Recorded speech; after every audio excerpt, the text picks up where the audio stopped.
ಮಹಿಳಾ ಮೀಸಲಾತಿ ಮಸೂದೆ ವಿರುದ್ಧ ಮಂಡ್ಯದಲ್ಲಿ ಬಿಜೆಪಿ ವಿರುದ್ಧ ಕಾಂಗ್ರೆಸ್ ಕಾರ್ಯಕರ್ತರು ಪ್ರತಿಭಟನೆ ನಡೆಸಿ ತಮ್ಮ ಆಕ್ರೋಶವನ್ನು ವ್ಯಕ್ತಪಡಿಸಿದರು. ಮಂಡ್ಯ ವಿಶ್ವೇಶ್ವರಯ್ಯ ಪ್ರತಿಮೆ ಬಳಿ ಪ್ರತಿಭಟನೆ ನಡೆಯಿತು. ಮಂಡ್ಯ ಜಿಲ್ಲಾ ಕಾಂಗ್ರೆಸ್ ವತಿಯಿಂದ ಹೋರಾಟವನ್ನು ಹಮ್ಮಿಕೊಳ್ಳಲಾಗಿತ್ತು. ಕೇಂದ್ರ ಸರ್ಕಾರದ ವಿರುದ್ಧ ಘೋಷಣೆ ಕೂಗಿ ಆಕ್ರೋಶ ವ್ಯಕ್ತವಾಯಿತು. ಲೋಕಸಭಾ ಅಧಿವೇಶನದಲ್ಲಿ ಕ್ಷೇತ್ರ ಮರುವಿಂಗಡಣೆ ಮಸೂದೆ ಪಾಸಾಗಿಲ್ಲ. ಅವೈಜ್ಞಾನಿಕ ಮಸೂದೆ ತರಲು ಕೇಂದ್ರ ಸರ್ಕಾರ ಹೊರಟಿದ್ದು, ಒಗ್ಗಟ್ಟಿನಿಂದ ಅವೈಜ್ಞಾನಿಕ ಮಸೂದೆಯನ್ನು ತಿರಸ್ಕರಿಸಿದ್ದಾರೆ. ಬಿಜೆಪಿ ಸರ್ಕಾರ ಆದಷ್ಟು ಬೇಗ ಬಿಟ್ಟು ತೊಲಗಲಿ ಅಂತ ಹೇಳಿದರು.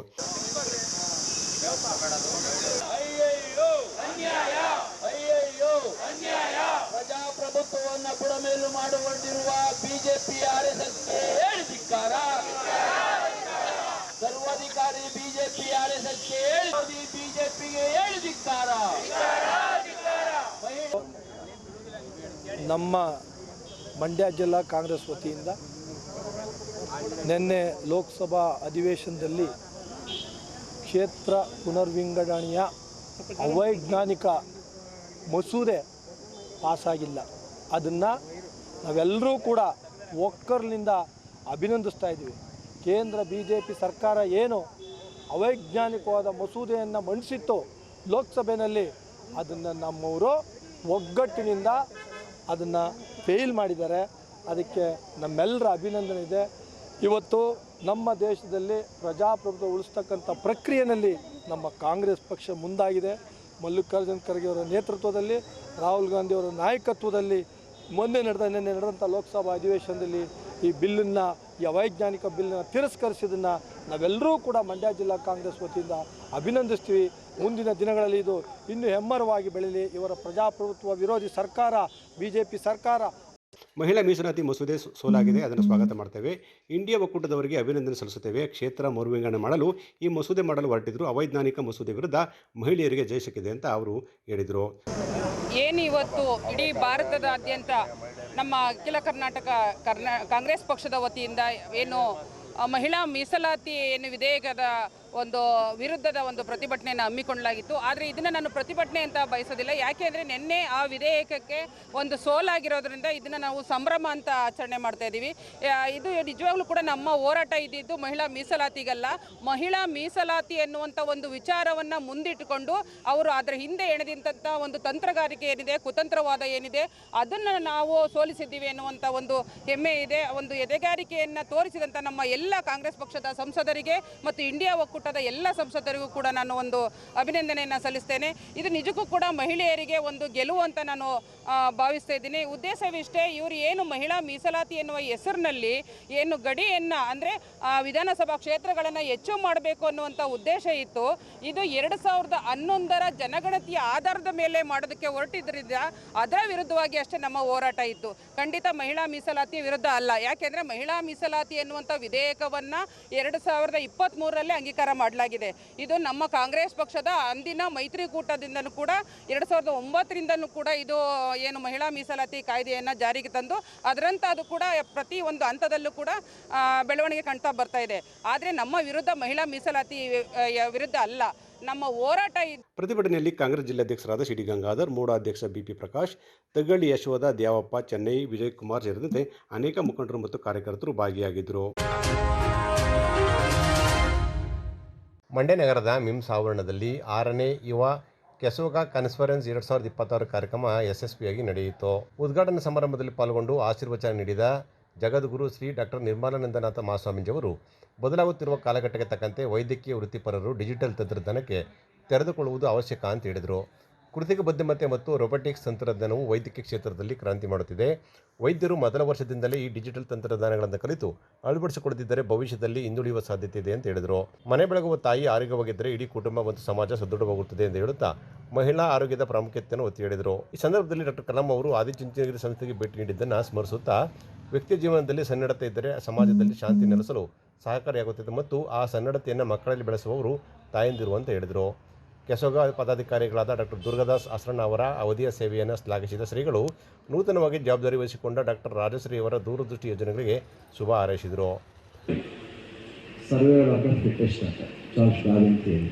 ಅದು ಈಗ ಹೋಗ್ತಾ ನಮಗೆ ಗೊತ್ತಾಗ್ತಾ ಇದೆ. One who is going to adapt himself to changing society, changing environment, only one such is going to be flourish and survive ಅಂತ. ಇದನ್ನು ಈ ಮಾತನ್ನು ಯಾಕೆ ಹೇಳ್ತಾ ಇದ್ದೀನಿ? In the light of, in the domain, in the world of artificial intelligence, if we medical professionals are going to acquire and accept the digital technology, digital change, certainly we are going to be obsoleted. Down the lane, 5 years or 10 years, I don't know what will be the fate and the fortune and the future of our doctoral community, if at all, if you are going to stick to same kind of learning. ಅದು ಆಗಬಾರ್ದು ಅಂತಂದರೆ digital ಟೆಕ್ನಾಲಜಿಯನ್ನು ನಮ್ಮ ಮೊದಲನೇ ವರ್ಷದಿಂದ ನಮ್ಮ ಮಕ್ಕಳಿಗೆ ಕಲಿಸ್ತಕ್ಕಂಥ ಕೆಲಸವನ್ನು ಮಾಡಬೇಕು. ಅದೇ our engineering students are going to learn certain computer knowledge, big data, artificial intelligence, machine learning. Similarly, these application parts should be taught to our medical doctors also the day when they get into first year medical. ಆದರೆ ಅದು ಅಷ್ಟೊಂದು ತೀಕ್ಷ್ಣವಾಗಿ ಆಗ್ತಾ ಇದ್ದಾಗೆ ಅನ್ನಿಸ್ತಾ ಇಲ್ಲ. ನಮ್ಮ vice chancellor ಅವರಿಗೆ already I was talking where how intensely we have been teaching and we have been making our medical students to learn from the first year itself. By the time they come out after their degree, they should be able to teach, they should be able to practice so intensely. If that is to happen, we have to make it as a regular subject, learning which they are going to become perfect professionals.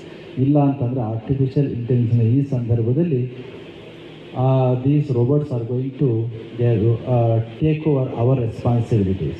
ಈ ದೃಷ್ಟಿಯಿಂದ ನಮ್ಮ ಈ ಒಂದು ಸಂದರ್ಭದಲ್ಲಿ ಅಂತಹದೊಂದು ಕಲಿಕೆಯು ಕೂಡ ತುಂಬ ಮುಖ್ಯ ಆಗಲಿ ನಮ್ಮ ಮಾತನ್ನು ಈ ಸಂದರ್ಭದಲ್ಲಿ ಹೇಳಿ, ತಾಯಂದಿರ ಆರೋಗ್ಯ ಮಾನಸಿಕವಾಗಿ, ದೈಹಿಕವಾಗಿ, ಸಮಾಜದ ಆರೋಗ್ಯ, ಸಮಾಜದ ಸದೃಢತೆ, ಸಮಾಜದ ಪ್ರಾಸ್ಪೆರಿಟಿ ಅಂತಹದಕ್ಕೆ ನಾಂದಿ ಆಗಲಿ ನಮ್ಮ ಮಾತನ್ನು ಈ ಸಂದರ್ಭದಲ್ಲಿ ಹೇಳಿ, ಇವತ್ತಿನ ಈ ಉದ್ಘಾಟನಾ ಕಾರ್ಯಕ್ರಮಕ್ಕೆ ಸಾಕ್ಷಿಯಾಗೋದಕ್ಕೆ ತುಂಬ ಸಂತೋಷ ಇದೆ ಅಂತ ಹೇಳಿ, ಸರ್ವಿಸ್ ಮಾಡಿ ಹೊರಟಂಥ ಡಾಕ್ಟರ್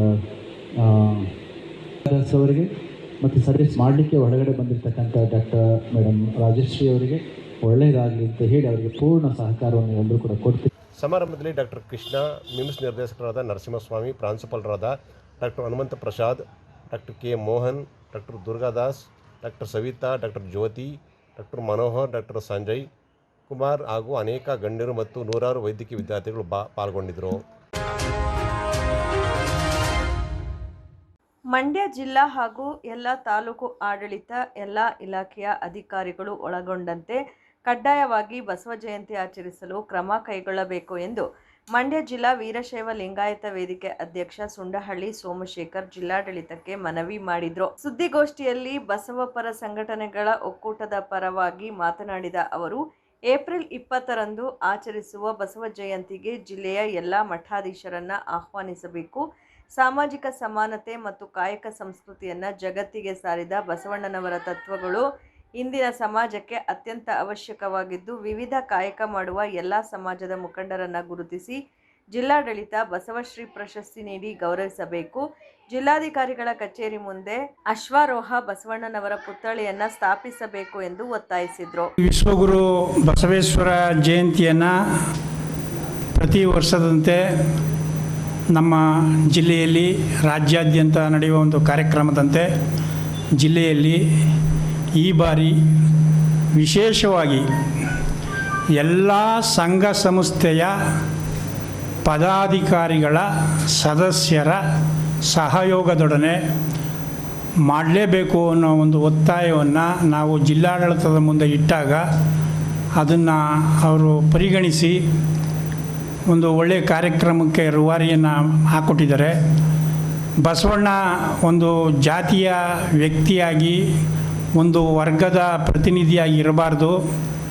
ಬಸವಣ್ಣ ಸಕಲ ಏನು ಅವರ ಮನೋಧ್ಯೇಯ ಉದ್ದೇಶ ಏನಿತ್ತು ಅದು 12ನೇ ಶತಮಾನದಲ್ಲಿದ್ದಂಥ ಒಂದು ಕಾಯ ವಾಚ ಮನಸ ಕಾಯಕವೇ ಕೈಲಾಸ ಎನ್ನುವ ಒಂದು ಗುರಿ ಏನಿತ್ತು, ಯಾರು ಆಯಾಯ ಕಾಯಕವನ್ನು ಆಯಾಯ ಭಾಗಗಳಲ್ಲಿ ಮಾಡ್ತಾರೆ ಅವರೆಲ್ಲ ಬಸವಣ್ಣನ ಅನುಯಾಯಿಗಳಾಗಿರ್ತಾರೆ. ಅವರೆಲ್ಲರೂ ಕಾರ್ಯಕ್ರಮಕ್ಕೆ ಇದೆ. ಹಂಗಾಗಿ ನಾವು ಸಮಾಜದ ಎಲ್ಲ ಸಂಘಟನೆ ಮುಖಂಡರುಗಳು ತಮ್ಮ ಮುಖಾಂತರ ನಾವೇನು ಜನತೆ ಕರೆ ಕೊಡ್ತಾ ಇದ್ದೀವಿ ಅಂತಂದರೆ, ಜಿಲ್ಲಾಡಳಿತ ಬಸವಣ್ಣವ್ರ ಜಯಂತಿ ಕಾರ್ಯಕ್ರಮನ ಆಚರಣೆ ಮಾಡೋದ್ರಿಂದ ಎಲ್ಲ ತಾಲೂಕಿನಲ್ಲೂ ಎಲ್ಲ ತಾಲೂಕಾಡಳಿತಗಳು ಮತ್ತು ಎಲ್ಲ ಅಧಿಕಾರಿಗಳನ್ನ ಒಳಗೊಂಡಂತೆ ಪ್ರತಿಯೊಬ್ಬರು ಸುಧಾ ಬಸವಣ್ಣವ್ರನ್ನ ಸಾಂಸ್ಕೃತಿಕ ನಾಯಕ ಅಂತೇಳಿ ಕರ್ನಾಟಕ ಸರ್ಕಾರ ಘೋಷಣೆ ಮಾಡಿದ್ಮೇಲೆ ಬಸವಣ್ಣವ್ರ ಜಯಂತಿ ಕಾರ್ಯಕ್ರಮಕ್ಕೆ ಎಲ್ಲ ಅಧಿಕಾರಿಗಳು ಕಡ್ಡಾಯವಾಗಿ ಆ ಕಾರ್ಯಕ್ರಮದಲ್ಲಿ ಭಾಗವಹಿಸಬೇಕು. ಮತ್ತು ನಮ್ಮ ಸಮಾಜದ ಎಲ್ಲ ವರ್ಗದ ಎಲ್ಲ ಸಂಘಟನೆಗಳ ಪದಾಧಿಕಾರಿಗಳು ಸುಧಾ ಈ ಒಂದು ಕಾರ್ಯಕ್ರಮದಲ್ಲಿ ಒಟ್ಟಿಗೆ ಇದು ಆಚರಣೆ ಮಾಡಬೇಕು ಅಂತೇಳಿ. ಗೋಷ್ಠಿಯಲ್ಲಿ ಮುಖಂಡರಾದ ಶಿವರುದ್ರಪ್ಪ, ಶಿವಲಿಂಗಯ್ಯ, ಕೃಷ್ಣರಾಜೆ ಅರಸ್, ಮಲ್ಲಿಕಾರ್ಜುನಪ್ಪ ಇದ್ದರು. ಮದ್ದೂರು ತಾಲೂಕಿನ ಮಲ್ಲನಕುಪ್ಪೆ ಗ್ರಾಮ ಪಂಚಾಯಿತಿ ವತಿಯಿಂದ ಗ್ರಾಮೀಣ ಅಭಿವೃದ್ಧಿ ಪಂಚಾಯತ್ ರಾಜ್ ಇಲಾಖೆಯ ಸಹಾಯಕರಲ್ಲಿ ಗ್ರಾಮೀಣ ಮಕ್ಕಳ ಉತ್ತೇಜನಕ್ಕಾಗಿ ಅಕ್ಕರೆಯ ಅಂಗಳ ಎಂಬ ವಿಶೇಷ ಶೀರ್ಷಿಕೆಯಡಿಯಲ್ಲಿ ಚಿಣ್ಣರ ಬೇಸಿಗೆ ಶಿಬಿರವನ್ನು ಶಾಸಕ ಕದಲೂರು ಉದಯ್ ಉದ್ಘಾಟಿಸಿದರು. ನಂತರ ಮಾತನಾಡಿದ ಅವರು, ಮೊದಲು ಬೇಸಿಗೆ ಶಿಬಿರಗಳು ಬರೀ ನಗರ ಪ್ರದೇಶಗಳಲ್ಲಿ ಮಾತ್ರ ನೋಡಲು ಸಾಧ್ಯವಾಗುತ್ತಿತ್ತು. ಇಂದು ಗ್ರಾಮೀಣ ಮಟ್ಟದಲ್ಲೂ ಕೂಡ ಮಕ್ಕಳಿಗೆ ವಿಶೇಷ ಕಲಿಕೆ ಜೊತೆಗೆ ಗ್ರಾಮೀಣ ಆಟಗಳಲ್ಲಿ ತೊಡಗಿಸಿ ಅವರನ್ನು ಪ್ರೋತ್ಸಾಹಿಸುವ ಕೆಲಸ ಆಗುತ್ತಿರುವುದು ಶ್ಲಾಘನೀಯ ಎಂದರು. ಮಕ್ಕಳು ಬೇಸಿಗೆಯಲ್ಲಿ ತುಂಟಾಟ ಆಡುತ್ತಾ ಕಲ್ಲು ಮಣ್ಣುಗಳ ನಡುವೆ ಗೆಳೆಯರೊಂದಿಗೆ ಆಟವಾಡುತ್ತಾರೆ. ಅದರ ಜೊತೆಗೆ ಇಂಥ ಶಿಬಿರಗಳಲ್ಲಿ ಬೇಸಿಗೆಯ ಆಹಾರ ಪದಾರ್ಥಗಳನ್ನು, ಹಣ್ಣು ಹಂಪಲುಗಳನ್ನು ಮಕ್ಕಳಿಗೆ ನೀಡುವುದರ ಜೊತೆಗೆ ಅವರನ್ನು ಕೊಂಡೊಯ್ಯುವ ಕೆಲಸವನ್ನು ಜಿಲ್ಲಾ ಪಂಚಾಯಿತಿ ಮುಖ್ಯ ಕಾರ್ಯನಿರ್ವಾಹಕ ಅಧಿಕಾರಿ ನಂದಿನಿರವರು ಮಾಡುತ್ತಿರುವುದು ಶ್ಲಾಘನೀಯ ಎಂದು ಪ್ರಶಂಸೆ ವ್ಯಕ್ತಪಡಿಸಿದರು.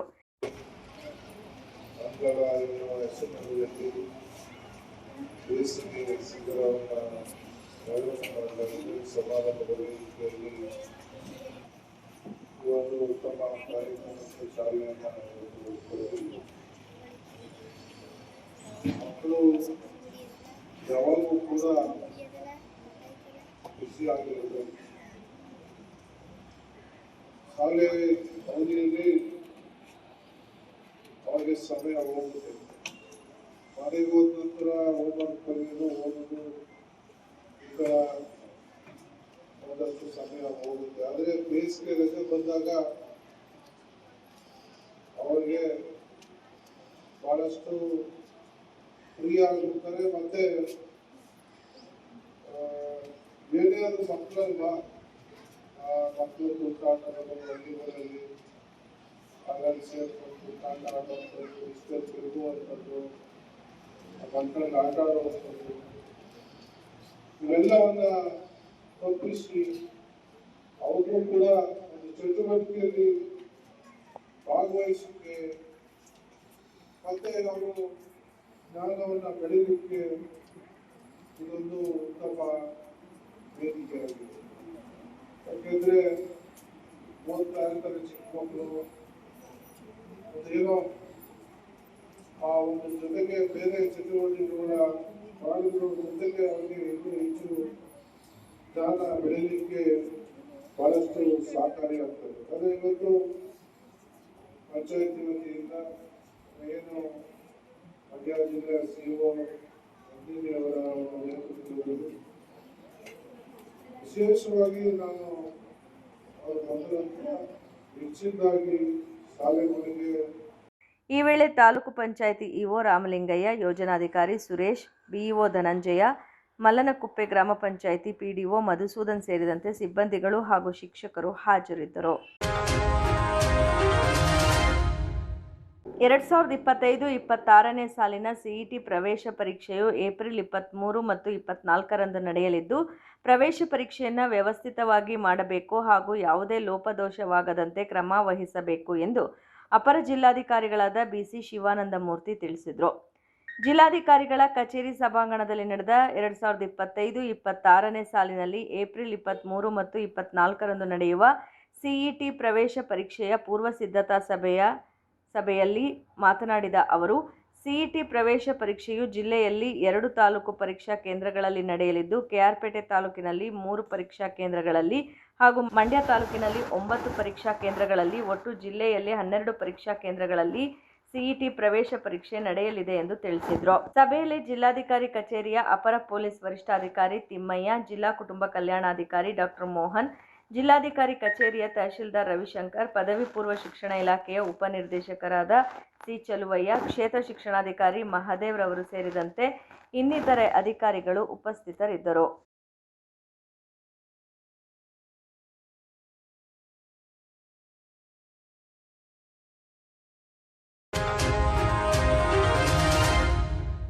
ವೈಜ್ಞಾನಿಕ ಕೃಷಿ ಪದ್ಧತಿಯನ್ನು ಅಳವಡಿಸಿಕೊಂಡು ಸಮಗ್ರ ಕೃಷಿ ಮಾಡುವುದರಿಂದ ರೈತರು ಆರ್ಥಿಕವಾಗಿ ಸದೃಢವಾಗಬಹುದು ಎಂದು ವಿಸಿ ಫಾರಂ ಕೃಷಿ ವಿಶ್ವವಿದ್ಯಾನಿಲಯದ ಕುಲಪತಿ ಪ್ರೊಫೆಸರ್ ಕೆಸಿ ನಾರಾಯಣಸ್ವಾಮಿ ಹೇಳಿದರು. ಮದ್ದೂರು ಕ್ರೀಡಾ ಬಳಗದಲ್ಲಿ ಬುಧವಾರ ಮದ್ದೂರು ತಾಲೂಕು ನಾಗರಿಕ ವೇದಿಕೆ ಮದ್ದೂರು ವತಿಯಿಂದ ಕೃಷಿ ಪ್ರಶಸ್ತಿ ಪುರಸ್ಕೃತರ ಅಭಿನಂದನಾ ಸಮಾರಂಭ ಉದ್ಘಾಟಿಸಿ ನಂತರ ಮಾತನಾಡಿದರು. ಸಮಗ್ರ ಕೃಷಿ ಮಾಡುವುದರಿಂದ ಒಂದಲ್ಲ ಒಂದು ಬೆಳೆಯಿಂದ ಲಾಭ ಪಡೆದುಕೊಳ್ಳಬಹುದು. ಒಂದೇ ಬೆಳೆಯನ್ನು ನಂಬಿಕೊಳ್ಳದೆ ಸರ್ಕಾರದ ಸವಲತ್ತುಗಳನ್ನು ಸಮರ್ಪಕವಾಗಿ ಬಳಕೆ ಮಾಡಿಕೊಂಡು ಸಮಗ್ರ ಕೃಷಿಯನ್ನ ಮಾಡುವುದರಿಂದ ಕೈತುಂಬ ಆದಾಯ ಗಳಿಸಬಹುದು ಎಂದರು. ಬೆಂಗಳೂರು ವಿಶ್ವವಿದ್ಯಾನಿಲಯದ ನಿಕಟಪೂರ್ವ ಕುಲಸಚಿವ ಪ್ರೊಫೆಸರ್ KN ನಿಂಗೇಗೌಡ ಮಾತನಾಡಿ, ಮದ್ದೂರು ತಾಲೂಕು ನಾಗರಿಕ ವೇದಿಕೆ ಕೃಷಿಯಲ್ಲಿ ಸಾಧನೆ ಮಾಡಿದ ರೈತರನ್ನು ಗುರುತಿಸಿ ಸನ್ಮಾನ ಮಾಡುತ್ತಿರುವುದು ಪ್ರಶಂಸನೀಯ. ಇದರಿಂದ ಕೃಷಿಯ ಬಗ್ಗೆ ಪ್ರತಿಯೊಬ್ಬರಲ್ಲೂ ಹೆಮ್ಮೆ ಮೂಡುತ್ತದೆ ಎಂದರು. ಕಾರ್ಯಕ್ರಮದಲ್ಲಿ ಪ್ರೊಫೆಸರ್ MC ಬೋರೇಗೌಡ, ನಾರಾಯಣ ಹಾಗೂ ಶಶಿಕಲಾ ಅವರಿಗೆ ಕೃಷಿ ಪ್ರಶಸ್ತಿ ನೀಡಿ ಅಭಿನಂದಿಸಿ ಗೌರವಿಸಲಾಯಿತು. ಕೈಗಾರಿಕೆ ಮತ್ತು ವಾಣಿಜ್ಯ ಇಲಾಖೆಯ ಅಪರ ನಿರ್ದೇಶಕರಾದ ಡಾಕ್ಟರ್ HR ಅರುಣ್ ಕುಮಾರ್, ಜಿಲ್ಲಾ ಜಂಟಿ ಕೃಷಿ ನಿರ್ದೇಶಕ ಅಶೋಕ್, ಉಪನಿರ್ದೇಶಕರಾದ ಮುನೇಗೌಡ, ಜಿಲ್ಲಾ ರೈತ ಹಿತರಕ್ಷಣಾ ಸಮಿತಿ ಉಪಾಧ್ಯಕ್ಷ ಬೋರೇಗೌಡ, ಮದ್ದೂರು ಕ್ರೀಡಾ ಬಳಗದ ಅಧ್ಯಕ್ಷ ಜಗದೀಶ್, ವರ್ಷಾ ಪೆಟ್ರೋಲ್ ಬಂಕ್ ಮಾಲೀಕ ವಿಜೇಂದ್ರ, ನಿವೃತ್ತ ಪ್ರಾಂಶುಪಾಲೆ ಯದುಶೈಲ ಸಂಪತ್ ಸೇರಿದಂತೆ ಇತರರು ಇದ್ದರು. ಏಪ್ರಿಲ್ 20ರಂದು ಮನೆಗಳಲ್ಲಿ ಬಸವ ಜಯಂತಿ ಆಚರಿಸಿ. ಶುಭ ದಿನ ಸೋಮವಾರದಂದು ಬಸವ ಜಯಂತಿ ಇರುವುದರಿಂದ ಮಂಡ್ಯ ಜಿಲ್ಲೆಯ ಎಲ್ಲ ತಾಲೂಕು ಗ್ರಾಮಗಳ ಮನೆಗಳಲ್ಲಿ ಬಸವ ಜಯಂತಿ ಆಚರಿಸಬೇಕೆಂದು ಜಿಲ್ಲಾ ಬಸವ ಕೇಂದ್ರದ ಸಂಸ್ಥಾಪಕ ಬಸವಪ್ರಿಯ ನಾಗರಾಜು ಮನವಿ ಮಾಡಿದರು. ಸುದ್ದಿಗಾರರೊಂದಿಗೆ ಮಾತನಾಡಿದ ಅವರು, ಬಸವ ಅಭಿಮಾನಿಗಳು, ಬಸವ ಭಕ್ತರು ಹೊಸ ಉಡುಪನ್ನು ಧರಿಸಿಕೊಂಡು ಮನೆಗಳಲ್ಲಿ ಬಸವಣ್ಣನವರ ಫೋಟೋ ಇಟ್ಟು ಪುಷ್ಪಾರ್ಚನೆ ಸಲ್ಲಿಸುವುದರ ಜೊತೆಗೆ ಬಸವಣ್ಣನವರ ವಚನಗಳನ್ನು ಪಠಿಸುವುದರ ಮೂಲಕವಾಗಿ ಆಚರಿಸಿ ಅಂತ ಹೇಳಿದರು. 12ನೇ ಶತಮಾನದ ಬಸವಣ್ಣನವರು ಕಾಯಕ ಜ್ಞಾನ ದಾಸೋಹ ಸಂದೇಶವನ್ನು ನೀಡಿದ್ದಾರೆ.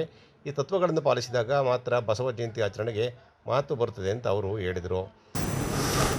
ಮಂಡ್ಯ ಜಿಲ್ಲೆಯ ಒಂದು ಬಸವ ಜಯಂತಿ ಆಚರಣೆ ಮಾಡುವ ಬಗ್ಗೆ ಮೇಲ್ಕಂಡ ವಿಷಯಕ್ಕೆ ಸಂಬಂಧಿಸಿದಂತೆ ದಿನಾಂಕ 24 ಸಂಘದ ಸೋಮವಾರ ಶುಭ ದಿನ ನಮ್ಮ ಬಸವಭಕ್ತರಾದ ಶರಣ ರುದ್ರಸ್ವಾಮಿಯವರು, ನಮ್ಮ ಹೆಸರು ಬಸವಪ್ರಿಯ ನಾಗರಾಜು, ಜಿಲ್ಲಾ ಅಧ್ಯಕ್ಷರು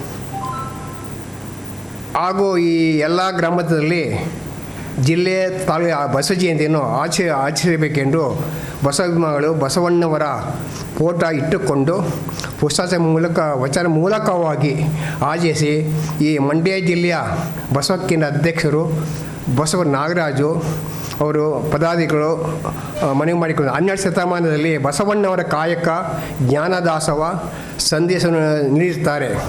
ಎಲ್ಲ ಸಂಘದ ಪದಾಧಿಕಾರಿಗಳು ಒಗ್ಗಟ್ಟಿನಿಂದ ಬಸವಜಯಂತಿ ವಿಭಜನೆ ಮಾಡಿ ಆಚರಿಸಬೇಕೆಂದು ತಿಳಿಸಿದ್ದೇವೆ. ಪತ್ರಿಕಾ ಗೋಷ್ಠಿಯಲ್ಲಿ KR ಪೇಟೆ, ಕಾಪನಹಳ್ಳಿ ಅಲ್ಲಿ ಎಲ್ಲ ಸಂಬಂಧಪಟ್ಟವರು ಆಚರಣೆ ಮಾಡಬೇಕೆಂದು ಮನವಿ ಮಾಡಿಕೊಂಡಿದ್ದೇವೆ. ಹಾಗೂ ಈ ಬಸವ ಜಯಂತಿನ ಎಲ್ಲ ಸಮಾಜದವರು ಅಭಿಮಾನಿಗಳು ಒಳ್ಳೆಯ ಉಡುಪು ಬಟ್ಟೆ ಹಾಕೊಂಡು ಆಚರಿಸಬೇಕೆಂದು ಮನವಿ ಮಾಡಿಕೊಂಡಿರುತ್ತೇವೆ. ಹಾಗೂ ಉಡುಪುಗಳನ್ನು ಧರಿಸಿ ಬಸವ ಜಯಂತಿ ಆಚರಿಸಿ ಗ್ರಾಮಾಂತರ ಮನೆಗಳಲ್ಲಿ ಫೋಟೋ ಮಡಿಗೆ ಮಕ್ಕಳು ಆಚರಣೆ ಮಾಡಬೇಕೆಂದು ಮಂಡ್ಯ ಜಿಲ್ಲಾ ಬಸವಕ್ಕೆ ಅಧ್ಯಕ್ಷ ನಾಗರಾಜ್ ಅವರು ಮನವಿ ಮಾಡಿಕೊಡ್ತೇವೆ. ಎಲ್ಲರೂ ಶರಣಾರ್ಥಿಗಳು. ಗೋಷ್ಠಿಯಲ್ಲಿ ಯೋಗಪಟು ಶಿವರುದ್ರಸ್ವಾಮಿ, ಅರ್ಚಕ ಮೆಣಸಿಗೆರೆ ಶಿವಲಿಂಗಪ್ಪ ಹಾಜರಿದ್ದರು. ವಿಶ್ವಕ್ಕೆ ಮಾದರಿಯಾದ ಸಂವಿಧಾನವನ್ನು ನಮಗೆ ಕೊಡುಗೆಯಾಗಿ ನೀಡಿದ ವಿಶ್ವರತ್ನ ಡಾಕ್ಟರ್ BR ಅಂಬೇಡ್ಕರ್ ಅವರ ಜೀವನ ಸಾಧನೆಗಳು ಯುವ ಜನರಿಗೆ ದಾರಿದೀಪವಾಗಿದೆ ಎಂದು ಕೃಷ್ಣರಾಜ ಪದವಿ ಪೂರ್ವ ಕಾಲೇಜಿನ ಆಡಳಿತಾಧಿಕಾರಿ SB ಲೋಕೇಶ್ ಹೇಳಿದರು. ಕೃಷ್ಣರಾಜ ಪದವಿ ಪೂರ್ವ ಕಾಲೇಜಿನಲ್ಲಿ ಆಯೋಜಿಸಿದ್ದ ಸಂವಿಧಾನ ಶಿಲ್ಪಿ ಬಾಬಾ ಸಾಹೇಬ್ ಅಂಬೇಡ್ಕರ್ ಅವರ 135ನೇ ಜಯಂತಿ ಉತ್ಸವ ಸಮಾರಂಭವನ್ನು ಉದ್ಘಾಟಿಸಿ ದ್ವಿತೀಯ PUC ಪರೀಕ್ಷೆಯಲ್ಲಿ ಕಾಮರ್ಸ್ ವಿಭಾಗದಲ್ಲಿ ತಾಲೂಕಿಗೆ ದ್ವಿತೀಯ ಸ್ಥಾನ ಪಡೆದ ಪ್ರತಿಭಾವಂತ ವಿದ್ಯಾರ್ಥಿನಿ ಯಶಸ್ವಿನಿ ಅವರನ್ನು ಸನ್ಮಾನಿಸಿ ಗೌರವಿಸಿ ಮಾತನಾಡಿದರು. ಸಾಮಾಜಿಕ ಅಸಮಾನತೆಯನ್ನು ಹೊಡೆದೋಡಿಸಿ ಸಮ ಸಮಾಜದ ನಿರ್ಮಾಣಕ್ಕೆ ಹಾಗೂ ಸಹಬಾಳ್ವೆಯ ಜೀವನಕ್ಕೆ ಪ್ರೇರಕ ಶಕ್ತಿಯಾಗಿರುವ ಸಂವಿಧಾನವು ಇಂದು ನಮ್ಮೆಲ್ಲರಿಗೂ ಪ್ರಬಲವಾದ ಅಸ್ತ್ರವಾಗಿದೆ. ತುಳಿತಕ್ಕೊಳಗಾದವರು ಹಾಗೂ ಶೋಷಿತ ವರ್ಗಗಳ ಜನರು ನಾಗರಿಕ ಸಮಾಜದಲ್ಲಿ ಎಲ್ಲರಂತೆಯೇ ಸ್ವಾಭಿಮಾನಿ ಸಮೃದ್ಧ ಬದುಕು ನಡೆಸಲು ಸಂವಿಧಾನವು ಪ್ರಬಲವಾದ ಶಕ್ತಿಯಾಗಿ ಕೆಲಸ ಮಾಡ್ತಾ ಇದೆ. ಜಾತಿ ಪದ್ಧತಿ ಸೇರಿದಂತೆ ಸಾಮಾಜಿಕ ಕಟ್ಟುಪಾಡುಗಳನ್ನು ಹೊಡೆದೋಡಿಸಿ ಜಾತಿಯ ಸಂಕೋಲೆಗಳಿಂದ ವಿಮುಕ್ತಿಗೊಳಿಸಿ ಸಮ ಸಮಾಜದ ನಿರ್ಮಾಣಕ್ಕೆ ಬೇಕಾದ ಶಿಕ್ಷಣದ ಜ್ಞಾನದ ಬೆಳಕಿನ ಶಕ್ತಿಯನ್ನು ಕೊಡುಗೆಯಾಗಿ ನೀಡಿರುವ ಸಂವಿಧಾನ ನೀಡಿದ ಬಾಬಾ ಸಾಹೇಬರ ಜೀವನದ ಆದರ್ಶಗಳು ಇಂದು ವಿದ್ಯಾರ್ಥಿಗಳು ಹಾಗೂ ತುಳಿತಕ್ಕೊಳಗಾದ ಜನರಿಗೆ ಶಕ್ತಿಯಾಗಿ ಕೆಲಸ ಮಾಡ್ತಾ ಇದೆ ಎಂದು ಲೋಕೇಶ್ ಅಭಿಮಾನದಿಂದ ಹೇಳಿದರು. ಒಳಗಾಗಿದ್ದಾರೆ. ಈ ನಿಟ್ಟಿನಲ್ಲಿ ಇವತ್ತು ಶುಭ ದಿನ ಯಾಕೆಂತಂದರೆ ಡಾಕ್ಟರ್ ಬಿ ಆರ್ ಅಂಬೇಡ್ಕರ್ ಅವರು ಬಡತನದಲ್ಲಿ ಹುಟ್ಟಿ ಒಬ್ಬ ಸಾಮಾನ್ಯ ಬಡ ಏನೂ ಅಸ್ಪೃಶ್ಯತೆಯಿಂದ ಕೂಡಿರ್ತಕ್ಕಂಥ ಒಬ್ಬ ಶೂದ್ರಕ ಕುಟುಂಬದಲ್ಲಿ ಜನಿಸಿದಂತಹ ಒಬ್ಬ ವ್ಯಕ್ತಿಯ ಜಯಂತಿಯ ದಿನದಂದು ಆ ವಿದ್ಯಾರ್ಥಿಯನ್ನು ಕರೆಸಿ ನಮ್ಮ ಕಾಲೇಜಿನಲ್ಲಿ ಈ ಒಂದು ಕಾರ್ಯಕ್ರಮವನ್ನು ಹಮ್ಮಿಕೊಂಡಿರ್ತಕ್ಕಂಥದ್ದು ಆಶಾದಾಯಕವಾದಂತಹ ಒಂದು ಕಾರ್ಯ. ಇವರು ಡಾಕ್ಟರ್ ಬಿ ಆರ್ ಅಂಬೇಡ್ಕರ್ ಅವರ ಸಿದ್ಧಾಂತವನ್ನು ಅಳವಡಿಸ್ಕೊಂಡು ದೇಶದಲ್ಲಿ ಒಂದು ಉತ್ತಮ ಪ್ರಜೆಯಾಗಲಿ, ಅಂಬೇಡ್ಕರ್ ಅವರ ರೀತಿಯಲ್ಲೇ ಆ ವ್ಯಕ್ತಿಯೂ ಸಹ ಆಗಲಿ ಅಂತಕ್ಕಂಥ ಒಂದು ಮಾತನ್ನು ಹೇಳ್ತಾ, ಮತ್ತು ಡಾಕ್ಟರ್ ಬಿ ಆರ್ ಅಂಬೇಡ್ಕರ್ ಅವರು ಒಬ್ಬ ಕನಿಷ್ಠ ಒಬ್ಬ ಮಹಾರಾಷ್ಟ್ರ ರಾಜ್ಯದ ರತ್ನಗಿರಿ ತಾಲೂಕಿನಲ್ಲಿರ್ತಕ್ಕಂಥ ಒಂದು ಪ್ರದೇಶ 1891 ಜನಿಸಿದಂತಹ ಒಬ್ಬ ವ್ಯಕ್ತಿ. ಇಂಥವರು ಒಬ್ಬ MA LLB ಮತ್ತು ಒಂದು ಕೋರ್ಸನ್ನು ಪಡೆದಂತಹ ಅವರು, ಮತ್ತು ಆಕ್ಸ್ಫರ್ಡ್ ಒಂದು ಉತ್ತಮವಾದಂತಹ ಶಿಕ್ಷಣವನ್ನು ವಿದೇಶಗಳಲ್ಲಿ ಶಿಕ್ಷಣವನ್ನು ಪಡೆದಂತಹವರು. ಇಂತಹ ವ್ಯಕ್ತಿಗಳು ಇವತ್ತು ನಮ್ಮ ದೇಶದಲ್ಲಿದ್ದಂತಹ ಶತಶತಮಾನಗಳಿಂದ ಇದ್ದಂತಹ ಅಸ್ಪೃಶ್ಯತೆಯನ್ನು ಹೋಗಲಾಡಿಸ್ಲಿಕ್ಕೋಸ್ಕರ ಹೋರಾಟವನ್ನು ಮಾಡಿದಂಥವರು ಬುದ್ಧ, ಬಸವ, ಗಾಂಧಿ, ಅಂಬೇಡ್ಕರ್ ಇವರ ಚಿಂತನೆಗೇನೆ ಒಳಗಾಗಿ ಬುದ್ಧ ಕ್ರಿಸ್ತಪೂರ್ವ 6ನೇ ಶತಮಾನದಲ್ಲಿ ಅಸ್ಪೃಶ್ಯತೆಯ ವಿರುದ್ಧ ಹೋರಾಟವನ್ನು ಮಾಡಿದಂಥವರು. ಹಾಗೆ ಡಾಕ್ಟರ್ ಬಸವಣ್ಣನವರು 12ನೇ ಶತಮಾನದಲ್ಲಿ ಜಾತಿ ಮತ ಪಂಥವಿಲ್ಲದೆ ನಾವೆಲ್ಲರೂ ಒಂದೇ, ಮೇಲು ಕೀಳು ಬಡವ ಬಲ್ಲಿದ ಅಂತಕ್ಕಂತಹ ತಾರತಮ್ಯ ನಮ್ಮ ಸಮಾಜದಲ್ಲಿ ಹೋಗಲಾಗಬೇಕು ಅಂತಕ್ಕಂತಹ ದೃಷ್ಟಿಯಿಂದ ಕ್ರಿಸ್ತಶಕ 12ನೇ ಶತಮಾನದಲ್ಲಿ ಬಸವಣ್ಣನವರು ಈ ಒಂದು ಹೋರಾಟವನ್ನು ಮಾಡಿರ್ತಕ್ಕಂಥದ್ದನ್ನು ನಾವು ಇಲ್ಲಿ ಮುಖ್ಯವಾಗಿ ಕಾಣಬೇಕಾಗ್ತದೆ. ಅದೇ ರೀತಿ ಗಾಂಧಿಯವರು 20ನೇ ಶತಮಾನದಲ್ಲಿ ನಮ್ಮ ಸಮಾಜದ ಒಂದು ಅಂಟು ರೋಗವಾಗಿದ್ದಂತಹ ಅಸ್ಪೃಶ್ಯತೆ ಅಂತಕ್ಕಂತಹ ಒಂದು ಕೆಟ್ಟ ಕಾಯಿಲೆ ನಮ್ಮ ದೇಶದಲ್ಲಿ ಶತಶತಮಾನಗಳಿಂದ ಇದ್ದಂತಹ ಈ ಒಂದು ಅಸ್ಪೃಶ್ಯತೆಯನ್ನು ಹೋಗಲಾಡಿಸೋಸ್ಕರ ಮಹಾತ್ಮ ಗಾಂಧೀಜಿಯವರು ಹೋರಾಟವನ್ನು ಮಾಡಿರ್ತಕ್ಕಂಥ. ಕೃಷ್ಣರಾಜ ಪದವಿ ಪೂರ್ವ ಕಾಲೇಜಿನ ಪ್ರಾಂಶುಪಾಲರಾದ ಪ್ರೊಫೆಸರ್ ಕೃಷ್ಣಪ್ಪ ಮಾತನಾಡಿ, ಸಂವಿಧಾನದ ಶಕ್ತಿಯಿಂದಾಗಿ ಬಡವ ಶ್ರೀಮಂತ ಎಂಬ ಭೇದ ಭಾವವಿಲ್ಲದಂತೆ ಎಲ್ಲ ಜಾತಿ ವರ್ಗಗಳ ಜನರು ಶಿಕ್ಷಣ ಸೇರಿದಂತೆ ರಾಜಕೀಯ ಸ್ಥಾನಮಾನಗಳನ್ನು ಪಡೆಯಲು ಸಾಧ್ಯವಾಗಿದೆ. ಮಹಿಳಾ ಸಮಾನತೆಗೆ ಹಾಗೂ ಶಿಕ್ಷಣಕ್ಕೆ ಬಾಬಾ ಸಾಹೇಬರು ಮುನ್ನುಡಿ ಬರೆದ ಫಲವಾಗಿ ಇಂದು ನಮ್ಮ ಕಾಲೇಜಿನ ಗ್ರಾಮೀಣ ಪ್ರದೇಶದ ಮಲ್ಲೇನಹಳ್ಳಿಯ ವಿದ್ಯಾರ್ಥಿನಿ ಯಶಸ್ವಿನಿ ಅವರು ವಾಣಿಜ್ಯ ವಿಭಾಗದಲ್ಲಿ 587 ಅಂಕಗಳನ್ನು ಗಳಿಸಿ ತಾಲೂಕಿಗೆ 2ನೇ ಟಾಪರ್ ಆಗಿ ಹೊರಹೊಮ್ಮಿದ್ದಾರೆ ಎಂದರು. 26ನೇ ಸಾಲಿನಲ್ಲಿ ದ್ವಿತೀಯ PUC ವಾಣಿಜ್ಯ ವಿಭಾಗದಲ್ಲಿ ತಾಲೂಕಿಗೆ ಅತಿ ಹೆಚ್ಚು ಅಂಕವನ್ನು ಗಳಿಸಿರ್ತಕ್ಕಂತಹ 2ನೇ ಸ್ಥಾನವನ್ನು ಪಡೆದಿರ್ತಕ್ಕಂತಹ ಯಶಸ್ವಿನಿಯವರೇ, ಹಾಗೆ ಅವರ ಪೋಷಕರೇ, ಮತ್ತು ಹಾಗೆಯೇ ಪತ್ರಿಕಾ ಮಾಧ್ಯಮದ ನೀಲ್ಕಂಠ್ ಸರ್ ಅವರೇ, ಹಾಗೆ ಎಲ್ಲ ಬೋಧಕೇತರ ವರ್ಗದವರೇ. ಈ ಒಂದು ಸಂದರ್ಭದಲ್ಲಿ ಈಗಾಗಲೇ ನಮ್ಮ ಆಡಳಿತಾಧಿಕಾರಿಗಳು ಮಾತಾಡಿದ ಹಾಗೆ ಬಾಬಾ ಸಾಹೇಬ್ ಅಂಬೇಡ್ಕರ್ ಅವರು ನಮ್ಮ ದೇಶದ ಸಂವಿಧಾನವನ್ನು ಕೊಟ್ಟಂತಹ ಅತ್ಯಂತ ಪ್ರಮುಖರಲ್ಲಿ ಬಾಬಾ ಸಾಹೇಬ್ ಅಂಬೇಡ್ಕರ್ ಅವರನ್ನು ನಾವು ಎಷ್ಟು ನೆನೆದ್ರೂ ಕೂಡ ಸಾಲದು ಅಂತ ಹೇಳಿ ನಾನಾದರೂ ಭಾವನೆ ಮಾಡ್ತೇನೆ. ಯಾಕೆ ಅಂತ ಹೇಳಿದ್ರೆ 1947ರ ಅವಧಿಯ ನಂತರ ಭಾರತಕ್ಕೆ ಸ್ವಾತಂತ್ರ್ಯ ಬಂದಂತಹ ಸಂದರ್ಭದಲ್ಲಿ ನಮ್ಮ ರಾಷ್ಟ್ರವನ್ನು ನಾವು ಹೇಗೆ ನಡೆಸ್ಕೊಳ್ಬೇಕು, ಸರ್ಕಾರ ರಚನೆ ಹೇಗಾಗಬೇಕು ಅನ್ನತಕ್ಕಂತಹ ನಿಟ್ಟಿನಲ್ಲಿ ಈ ಒಂದು ನಮ್ಮ ದೇಶಕ್ಕೆ ಬೇಕಾಗಿರ್ತಕ್ಕಂತಹ ಸಂವಿಧಾನವನ್ನು ರಚಿಸಿಕೊಟ್ಟಂತಹ ಸಂವಿಧಾನ ಶಿಲ್ಪಿ ಡಾಕ್ಟರ್ BR ಅಂಬೇಡ್ಕರ್ ಸರ್ ಸಾಹೇಬರನ್ನು ನಾವು ನೆನೆಸ್ಕೊಳ್ತಕ್ಕಂಥ ಈ ಸುದಿನ ನಾವು ಈ ಸಂದರ್ಭದಲ್ಲಿ ಮತ್ತೆ ನಮ್ಮ ಈ ಶೈಕ್ಷಣಿಕ ವರ್ಷದಲ್ಲಿ ಅತಿ ಹೆಚ್ಚು ಅಂಕವನ್ನು ನಮ್ಮ ಕಾಲೇಜಿನಲ್ಲಿ ದ್ವಿತೀಯ PUC ವಾಣಿಜ್ಯ ವಿಭಾಗದಲ್ಲಿ 600 ಅಂಕಗಳಿಗೆ 582 ಅಂಕಗಳನ್ನು ಗಳಿಸಿ ಕಾಲೇಜಿಗೆ ಕೀರ್ತಿಯನ್ನು ತಂದಿರತಕ್ಕಂತಹ ಯಶಸ್ವಿನಿ ಕೆ ಇವರಿಗೆ ಒಂದು ಅಭಿನಂದನೆಯನ್ನು ಸಲ್ಲಿಸ್ತಕ್ಕಂತಹ ಈ ಒಂದು ಕಾರ್ಯಕ್ರಮವನ್ನು ಹಮ್ಮಿಕೊಂಡಿದ್ದೇವೆ. ಈ ಸಂದರ್ಭದಲ್ಲಿ ಪುರಸಭೆ ಮಾಜಿ ಸದಸ್ಯ KB ನಂದೀಶ್, ತಾಲೂಕು ಕನ್ನಡ ಸಾಹಿತ್ಯ ಪರಿಷತ್ ಮಾಜಿ ಅಧ್ಯಕ್ಷ ನೀಲಕಂಠ, ಉಪನ್ಯಾಸಕರಾದ ಗಿರೀಶ್ ಯಲ್ಲೂರ್, ಪುನೀತ್, ರಾಮಲಿಂಗ, ಕಚೇರಿ ಸಹಾಯಕಿ ಧನಲಕ್ಷ್ಮಿ, ವಿದ್ಯಾರ್ಥಿನಿಯ ಪೋಷಕರು ಉಪಸ್ಥಿತರಿದ್ದರು. ಇದೇ ಸಂದರ್ಭದಲ್ಲಿ ಕೃಷ್ಣರಾಜಪೇಟೆ ತಾಲೂಕಿಗೆ ದ್ವಿತೀಯ PUC ಪರೀಕ್ಷಾ ಫಲಿತಾಂಶದಲ್ಲಿ ವಾಣಿಜ್ಯ ವಿಭಾಗದಿಂದ ದ್ವಿತೀಯ ಟಾಪರ್ ಆಗಿ ಹೊರಹೊಮ್ಮಿರುವ ಕೆ ಯಶಸ್ವಿನಿ ಅವರನ್ನು ಕಾಲೇಜಿನ ವತಿಯಿಂದ ಸನ್ಮಾನಿಸಿ ಗೌರವಿಸಲಾಯಿತು.